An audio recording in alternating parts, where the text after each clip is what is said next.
14 seconds to go. He's going to go long into the corner. Torricelli playing it off the wall, trying to settle. 8 seconds left. His turnaround shot doesn't get to the net, and now Memphis will carry it up. Maybe a chance for Ramirez at the buzzer. He scores! Just before the horn! Memphis is going to take this one in shocking fashion at the buzzer. Oh my goodness!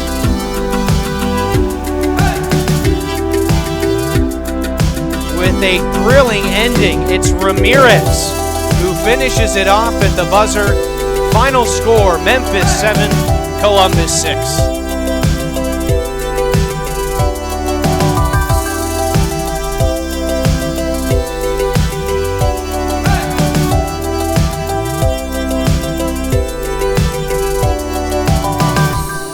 What's up, Jóvenes? Jeremy here, and I'm so excited to have with us today Cesar Ramirez, captain of the Memphis Americans soccer team. I'm from Houston, Texas. My parents are from El Salvador, but I've been raised here in Memphis, Tennessee. All right. Well, Cesar, thanks so much just for taking the time to talk with us today. We got a lot to get into, and before we really jump into that, just to give you kind of a quick introduction to where our students are from, what they're doing, why they're watching this video. This video is going to premiere at the Convención Nacional Cristiana. The National Hispanic Convention is what we call it, specifically for the Jóvenes portion, which is middle school and high school students. So these are students who come from all over the country. They hang out with us for 3 days, getting to know one another, enjoying fellowship with people from other churches and states, but more than anything, learning more about what it looks like to grow in their relationship with the Lord. That's right. So I love to ask, because I was one of these kids. Were you a church kid growing up? Half and half, I would say. Half and half. Okay. I'll explain why later. All right. A little teaser there. Uh-huh. Growing up then, was the church half of you? Did you grow up going to like a convention or a summer camp or something like this? Yes, I do. I actually remember one specific summer camp that we had, or convention, and it was in Orlando, Florida.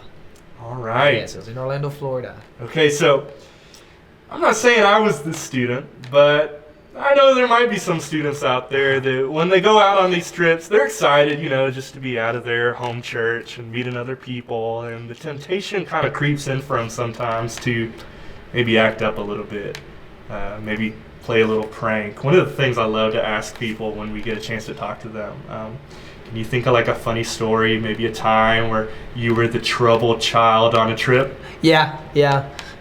There's that same convention. I recall. We were so excited. Again, I've been raised in Memphis, Tennessee, Mm-hmm.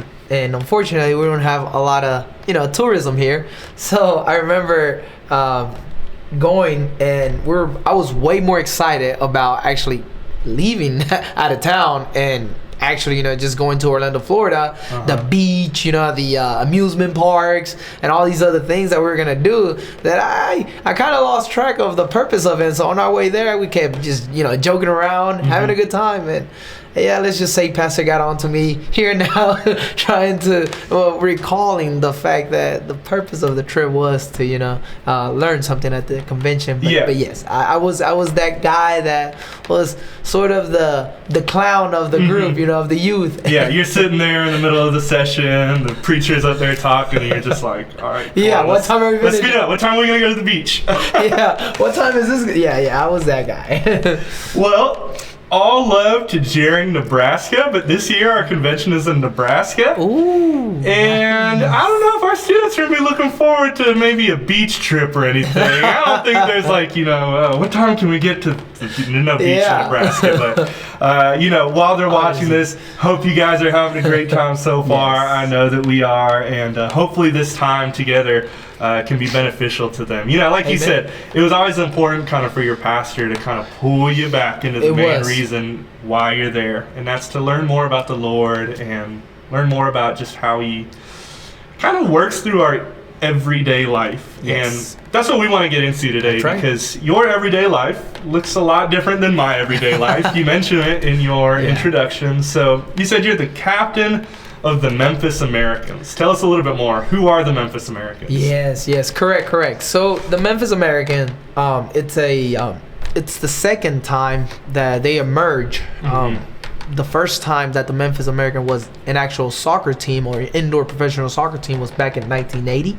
Okay. And they made a lot of noise. Unfortunately, you know, back then the States was then getting introduced to soccer or what we would call el fútbol, you know. It took them a bit. Unfortunately, you know, for various reasons, just had a decline and they basically closed it. This investor got really interesting. He's talked about it.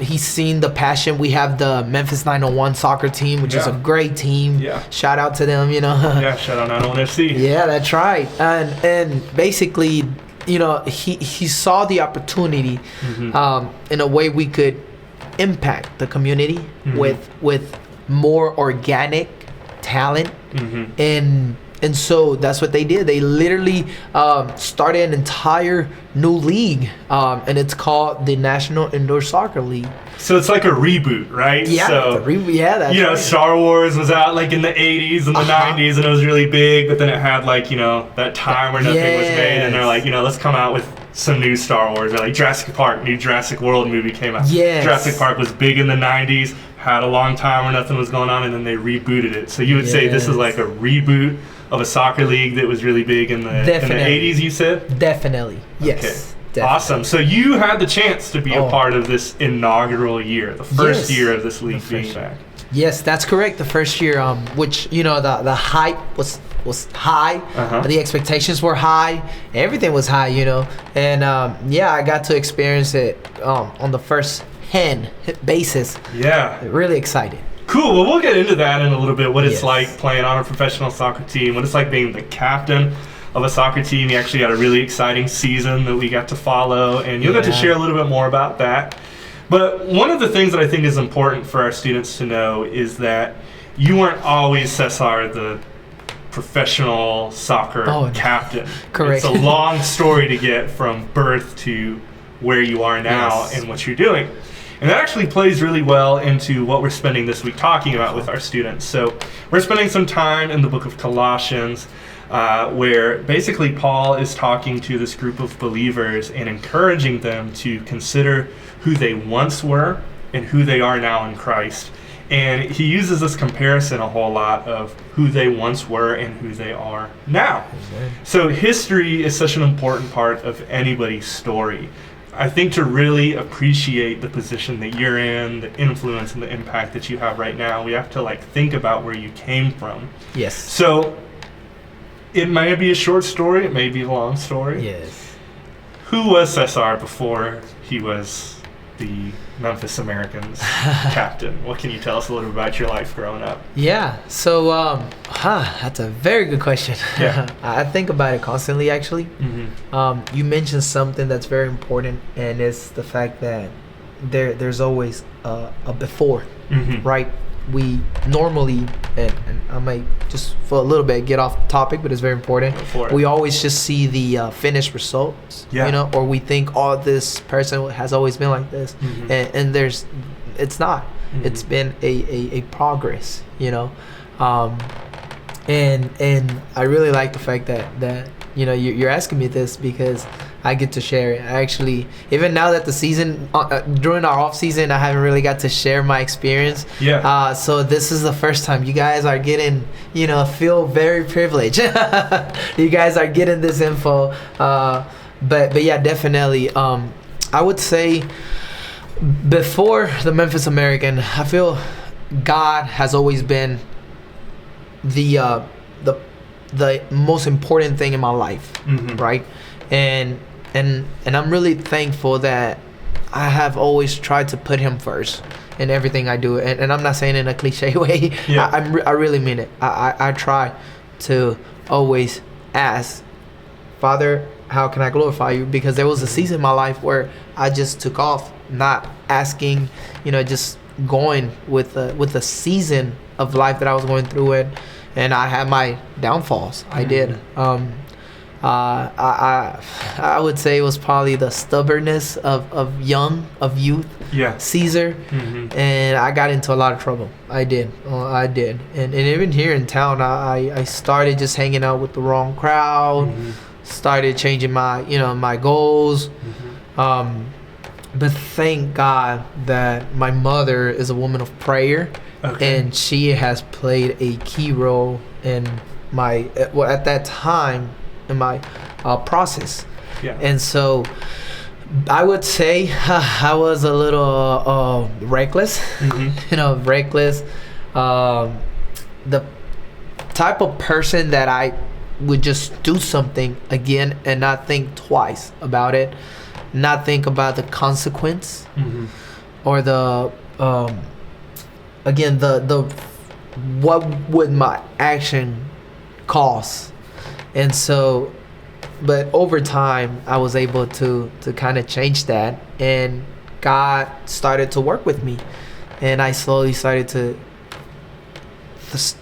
grow and also think before I actually do something. Yeah. And if I do this, then okay, this might affect this. And at the time I didn't understand, and I was just again stubborn and wanted to get things done, and to put in perspective, right? For example, the youth. I love the youth group we had at church, but I had my ups and downs. I wasn't consistent at all. Yeah, I wasn't consistent. I wasn't responsible. There was a part of me that was responsible. The other part was not responsible. Again, I was going through that transition, and I wasn't really committed. But in the midst of it, I remember going to church, and Christianity was the reason I actually started to learn to forgive myself for my mistakes. I think that's one of the biggest problems we go through, and it's not just forgetting our past, but forgiving us, like forgiving yourself, because we look at it as it was a bad part of my life, and I don't want to think about it. But no, don't be ashamed of it. Yeah, it's important. It's important, right? Very important, because that's gonna help you overcome.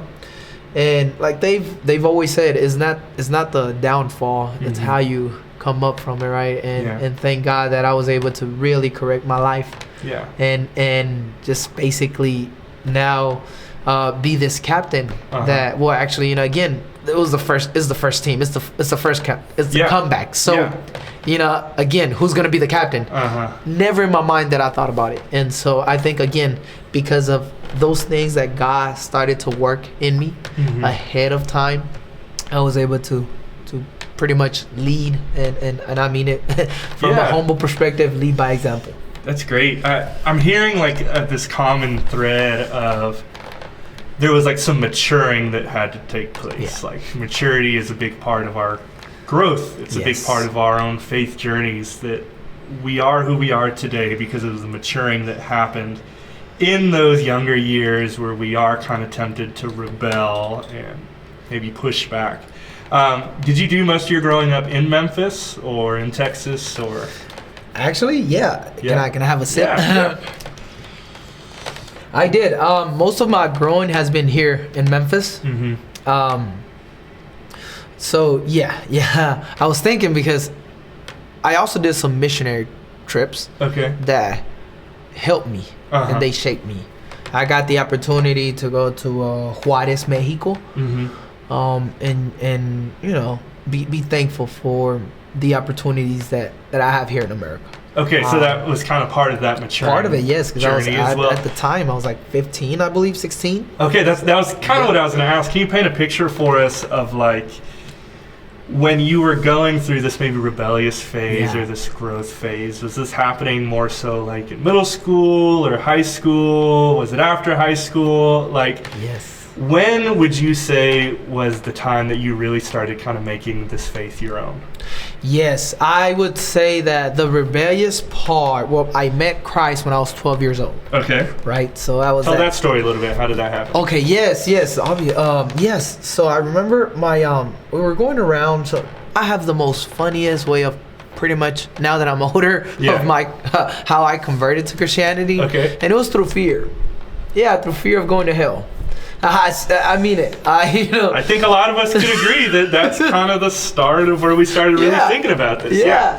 And it was just the fear of going to hell. Mm-hmm. My mom was telling us about, how there are consequences, and I was like, huh, really? And we heard a video and people share their testimonies, and I was like, man, wow, I don't want to go to hell. Mm-hmm. I don't want to experience hell after my life here on earth. And so again, I was 12, so to be sincere, it was because of fear. Mm-hmm. And so, but a year passed, 2 years passed, and I started, we can say, quote unquote, unfortunately, it was me. So it was 12, 14, right around 14, right when you start. I remember I graduated middle school, and it was right early years of high school. Mm-hmm. Yeah, early years of high school. I would say it was my freshman and sophomore year. Yeah.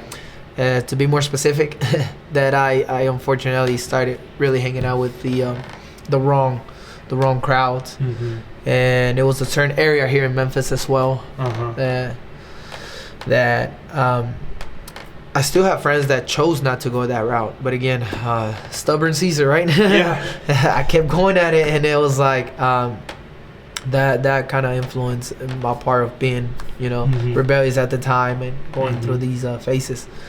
I think it's important for us to address that there's a good chance that your story sounds like a lot of the stories of many of our students and of many Christians, really. Yes. Where you come to the faith more so, the way I've always heard it explained is it's fireproof, right? You just want to make sure I'm in, heaven sounds a whole lot better than the other option. Yes.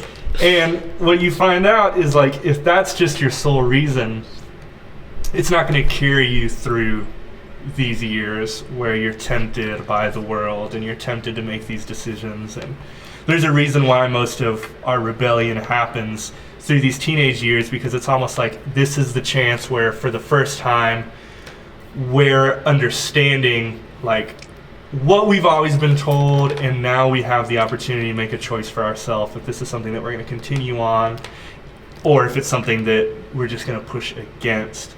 And if you come from a background that has faith, you said you were kind of 50-50, your mom was this really strong spiritual figure for you.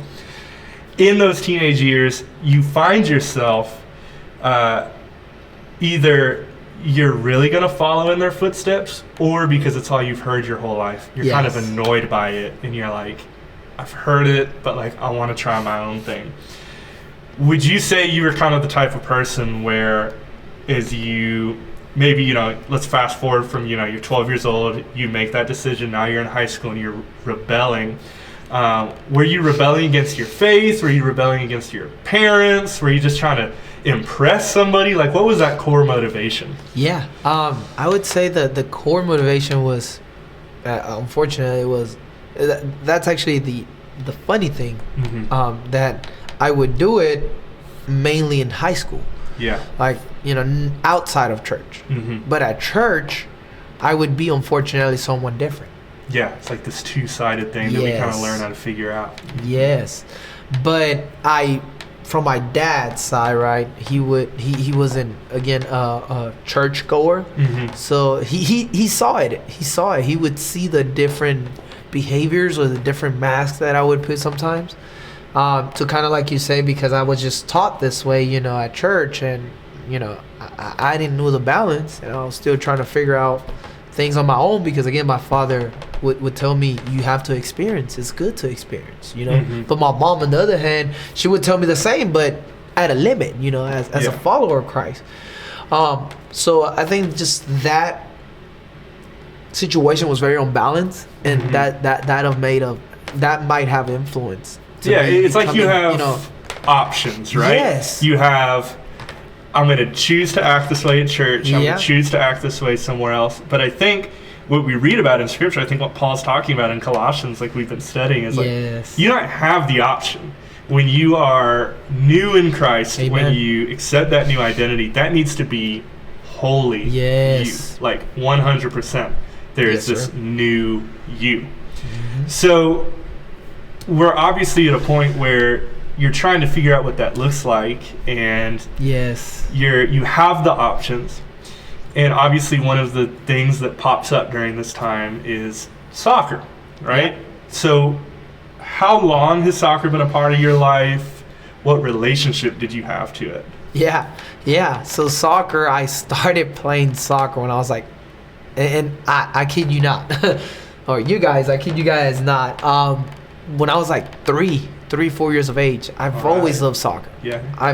Soccer has been one of those things that, I think because, I loved it so much and it was a passion. I would like forget about my problems, or at the Okay. time difficulties. So we moved a lot, me growing up, right? And I think that also made me be the person that I am now in a way of I can easily adapt to any environment. I easily adapt, right? And I'm used to not being blended with them as well. I'm Okay. always the outliner, Yeah. the outcast, you know. So, but through soccer though, I was able to really, in a way, just show my skills and just be who I wanted to be in a way, and which was this young man that loves the soccer ball, kick the ball all day, run around, and here in town, I remember I was scouted by the Memphis. It was called Memphis Football Club. Yeah. Memphis Football Club. Yeah. And then at only 9 years of age, I was recruited by them, and with a full scholarship. And again, they saw potential in me, and I just loved soccer so much. So soccer came around when I was 3, and I just kept playing, and my brothers would play it. And since I would practice so much, I guess I became good at it. Yeah. And I would play with older people sometimes. Even when I was like in my high school years, I remember I would play men's league, and they would just in Memphis, sorry to go back, but I remember in Memphis Football Club, they called me Pelé. All right, that's a good honor. I know, right? There was this. I remember this Blake's mom. I remember his name. Wow, I remember Blake's mom. She would always come to me and she said, "Pelé." And so, but yeah, soccer has been part of me since I was 3 years of age. So you could say it was part of that maturing process too. Yes. So you have Yes. you have faith on one hand through your mom. You have soccer on the other hand that's kind of joining together.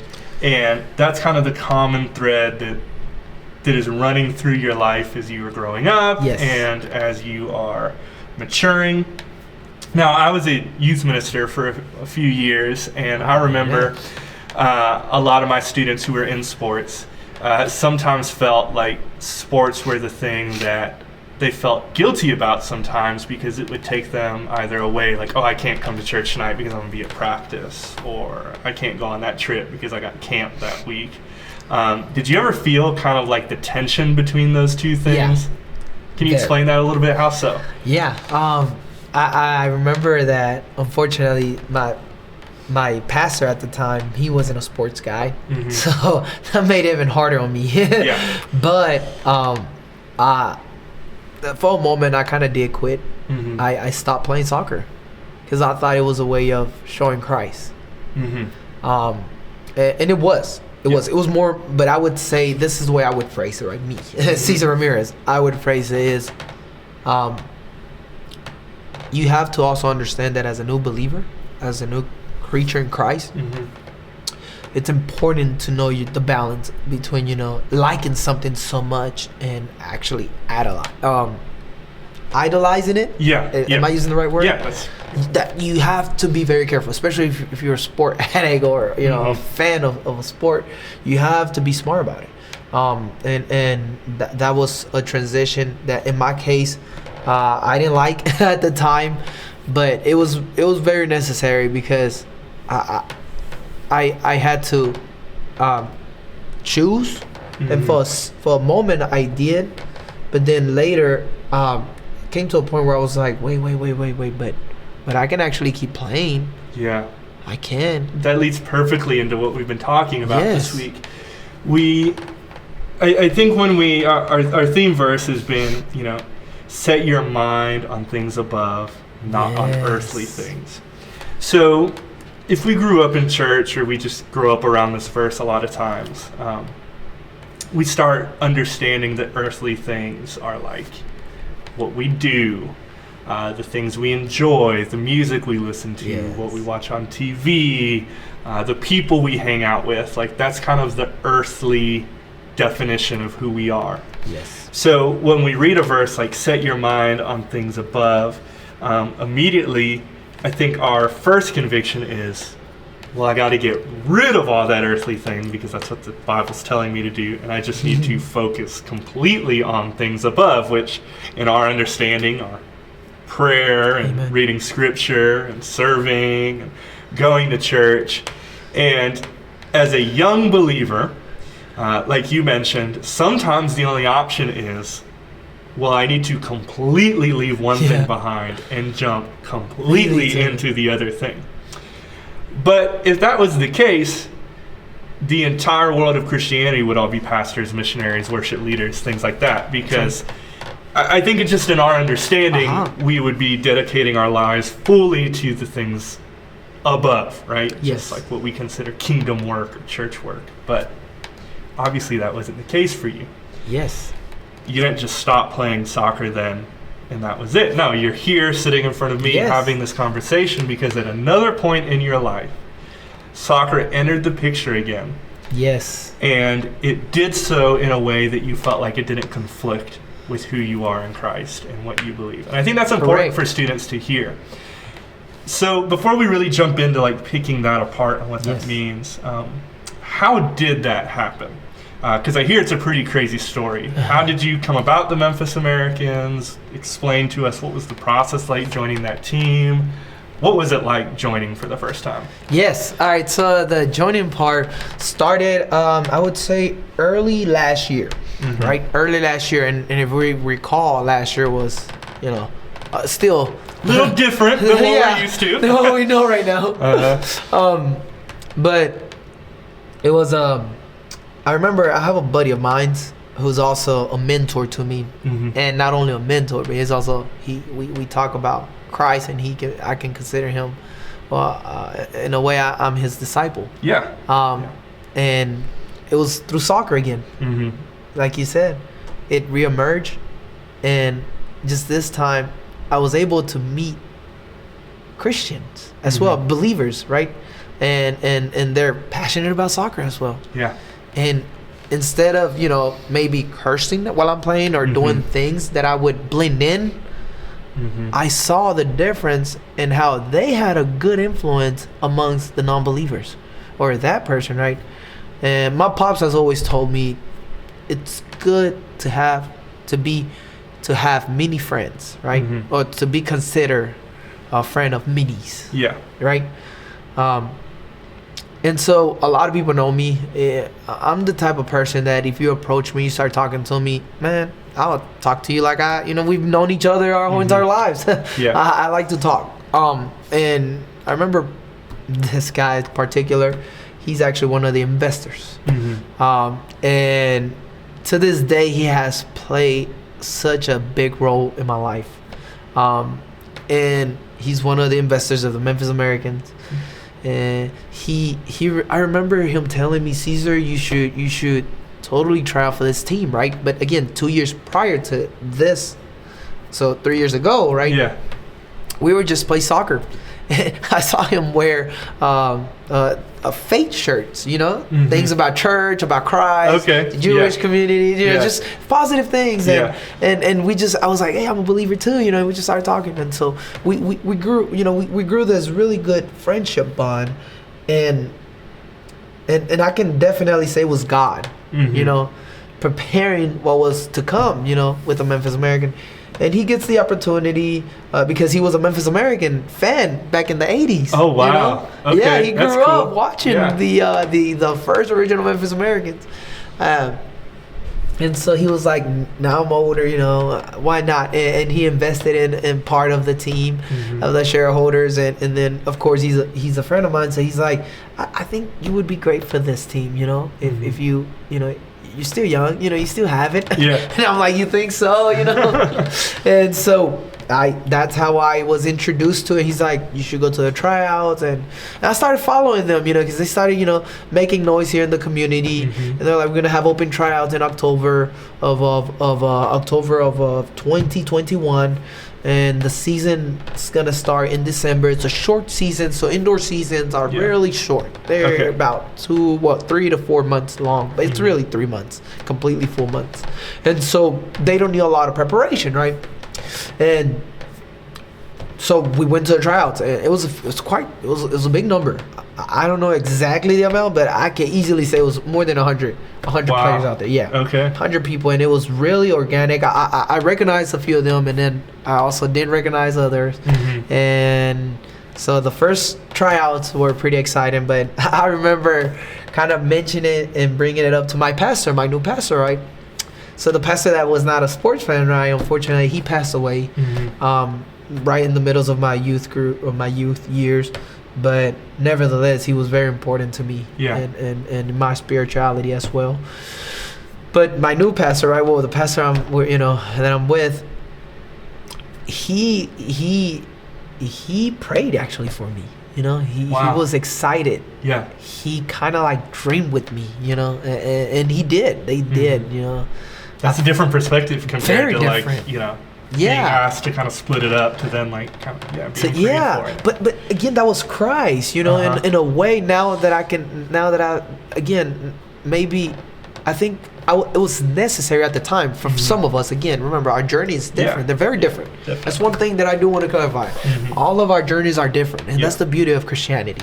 We don't have a one shoe size fit everyone. No, we all have different ones, and in my case, I think it was in a way, and I appreciate that I went through that for, you know, that my beginnings, my early teachings were you know, again, they didn't say soccer was bad, but there was a balance, you know. It's important to have that balance in your life. And it made you appreciate where you are now, right? Yes. And you're getting ready to try out. You're being prayed over. Yes. So I'm like, they're going hand by hand. Yeah, they're going hand by hand, you know. And so my pastor was like, son, you should give it a try. You know, and I remember he said this phrase that I would never forget. And I want to share it with you guys. And I really do want to share it with you guys. And this is the beauty of Christ. That the moment, because also in 2001, mids of 2001 is when we launched a church. So I was already full involved with the, you know, the plantations of it, or, you know, just getting it started, you know, networking. And he told me, he's like, son, this is the beauty of, I know the verse in Spanish, so can I say it in Spanish? Can I say it right? Because they speak Spanish. Dice así, buscar el reino de Dios y su justicia primero, y el resto será añadido. You know, so it's beautiful when we really truly just, I wasn't looking for this opportunity, and that's the way I look at it. It was Christ giving it to me. Because my focus at the time was really just, you know, helping out. But again, God put, I started to seek the kingdom, you know, more in a way of just, you know, helping the church, getting involved in church, you know, and then learning also that we have different platforms that we can share the gospel. We don't necessarily have to, let's say this is a Bible, carry it around and go door to door. I mean, it's great, don't get me wrong, but I feel like sometimes if you like something, God is going to use you through that.